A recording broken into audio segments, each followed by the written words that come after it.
In this week, expect plenty of popular games getting their updates, some controversy, the arrival of new phone RPGs, and a lot more. Let's get through them in this week's video game news.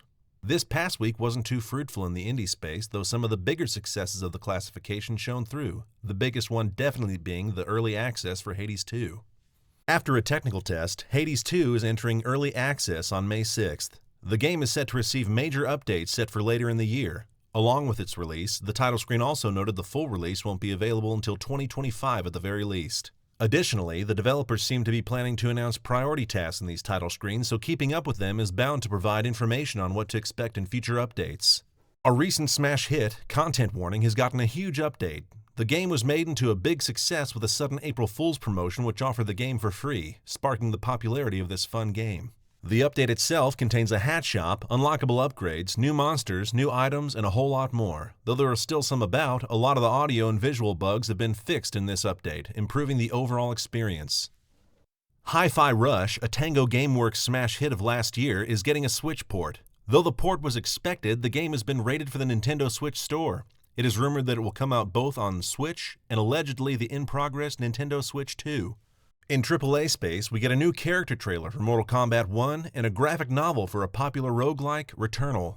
Homelander got his first trailer for Mortal Kombat 1. The character has been confirmed as a DLC fighter some time ago, but is now getting an official trailer before proper release. The trailer itself showcases some references from the show, including his fatalities that emulate scenes from The Boys. The Returnal franchise is getting a new edition. However, it is not a sequel as fans have hoped. Instead, the franchise is getting a graphic novel based on the game. The graphic novel will be published and made by Dark Horse Comics, a publisher best known for comics such as Hellboy. Returnal, Fallen Asteria, has its release date set for October 22nd. However, the graphic novel can be pre-purchased right now.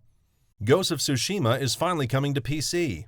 The hit open-world game has finally made its way to Steam. It will include the campaign and the Ghost of Tsushima Legends multiplayer mode. However, there's a catch.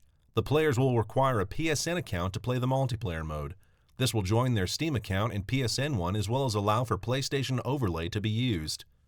Another week, another controversy. This time tied to Helldivers 2, or rather the motion Sony has been making tied to that game. Additionally, a fresh update to the evergreen game, Vampire Survivors. Helldivers 2 announced it will be requiring PlayStation Now to play on any device. This sparked a backlash among the player base and the greater gaming public alike. Arrowhead Studios developers informed the public that the decision wasn't theirs, but Sony's. The crux of the issue was that Helldivers 2 was sold in countries that couldn't create nor log into PSN, which would mean people from those countries would be unable to play the game despite purchasing it.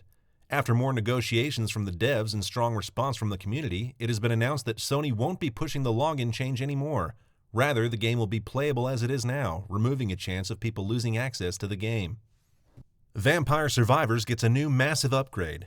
The game has been receiving a whole lot of updates after hitting it big on release. In this particular update, the players can expect 7 new extra achievements, new stages, a new character, a new weapon along with its evolution, a passive weapon, and a new power-up. The notes also say that the co-op mode is still in production, though it's far from finished. There are also hints of a new feature that may be coming to the game eventually. Additionally, there are hints of more campaign-style play coming up. Those who enjoyed Vampire Survivors are sure to keep having a great time with the game. 2 new games come to phones. One is an iOS exclusive and the other is a port of a universally available RPG. Ash of Gods Redemption is releasing on Android phones with an iOS release date yet to be announced. Ash of Gods is a unique RPG that was already released for consoles and PC in 2018, but is now being ported to mobile devices. Solar Knight, a Zelda-like title, is getting an iOS release. The game carries its retro inspiration as front and center of its design. Be it gameplay or visual design, the influence of Zelda games of old is hard to miss. Mobile gamers can expect Solar Knight in October with an option to pre-register for it now with a 33% discount. I hope you've enjoyed this week's news update. Don't forget to subscribe and click the bell icon to stay updated with our latest news videos. If you like this video, please give it a thumbs up and share it with your friends.